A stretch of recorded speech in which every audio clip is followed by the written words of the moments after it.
looking at simple HTTP request.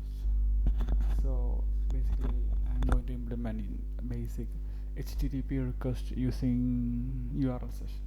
Like URL session is the default framework which should provide that we can utilize for network requests basically.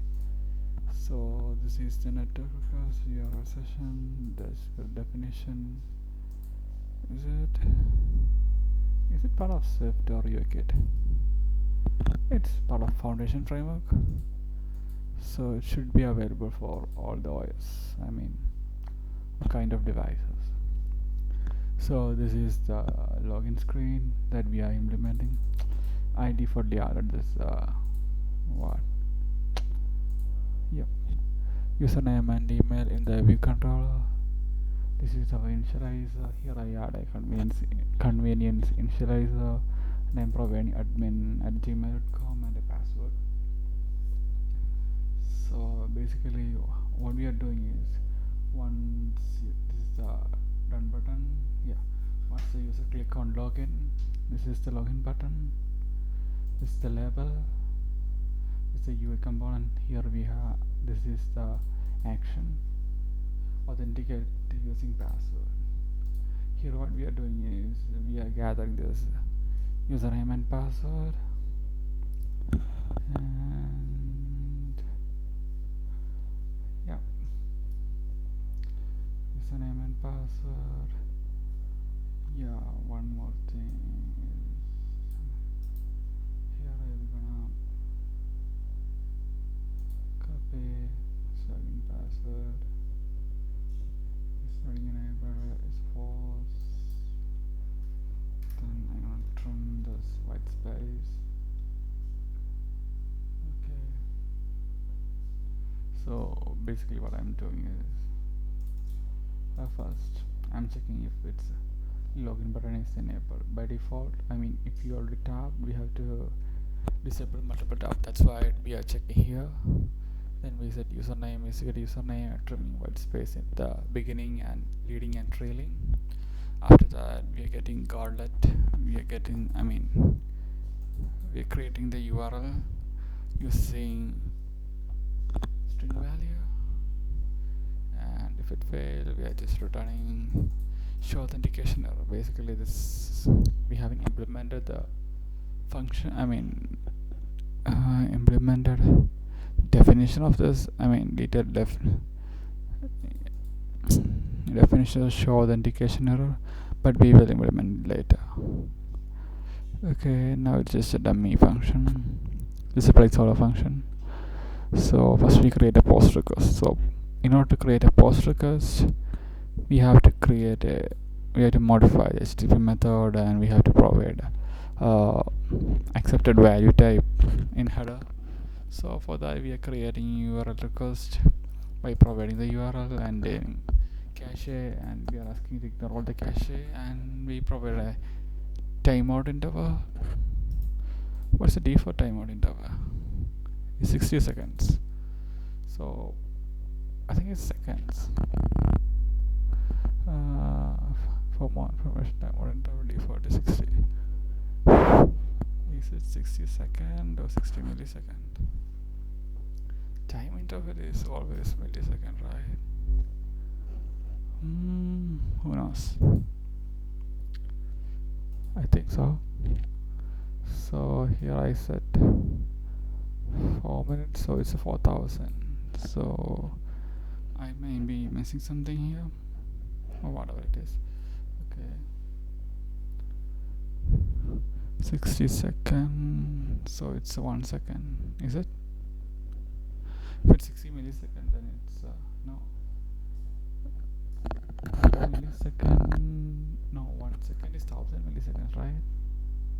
Is it? So let's check.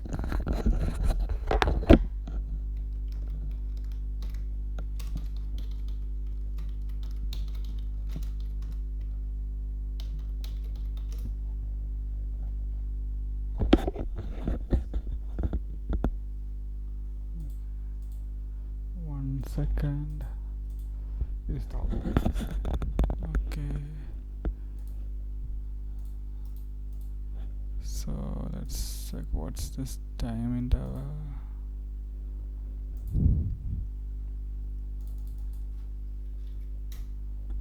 Time interval.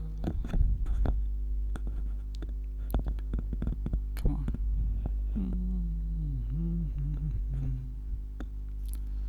Time interval always specified in seconds. Okay. It's second. So what I am doing is 4000 seconds. No, it's 60 seconds. So here we have set to 5 seconds. No, so 10 seconds maximum. Like if request take more than 10 seconds, we have to abort that. Okay, we said HTTP method as first. We have to make sure it's capital. Yeah, like the set value is kind of tricky because it's value key. It's not key value. I don't like that. Yeah, that's not a conventional way. Conventional way of implementing any API. Whatever it is, like yeah, set value application JSON for header field accept. So basically we are accepting or we are expecting an JSON response. First let's create a parameter, string value pair, and let's use map function, get the key value and modify it with like this. Like basically you have to add key is equal to value. That's how we are sending data through a post request. If we are sending data like yeah, data using form, I think it's form. Yes, if we submit a form like normal form, it will send a data like this. And we are separator joining all this key value, user and password with AND symbol. So then we are encoding data to UTF-8. We're converting it to data type. String have an extension data, which return data type can be nil as well.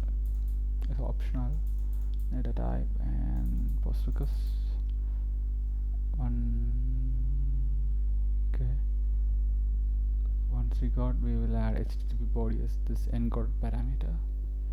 Then login task is equal to creating a task. Basically we have to remember we are just creating a task but not executing this task. Basically we are defining this task here. So we are defining the login task. So since we are accessing is login and show authentication error, we have to capture this self using weak, or else it will create a strong, basically trend cycle, like strong reference. It creates strong reference which lead to trend cycle. So this closure will have a data and response basically have a metadata, like what's the response code, HTTP status code, what are the headers and everything.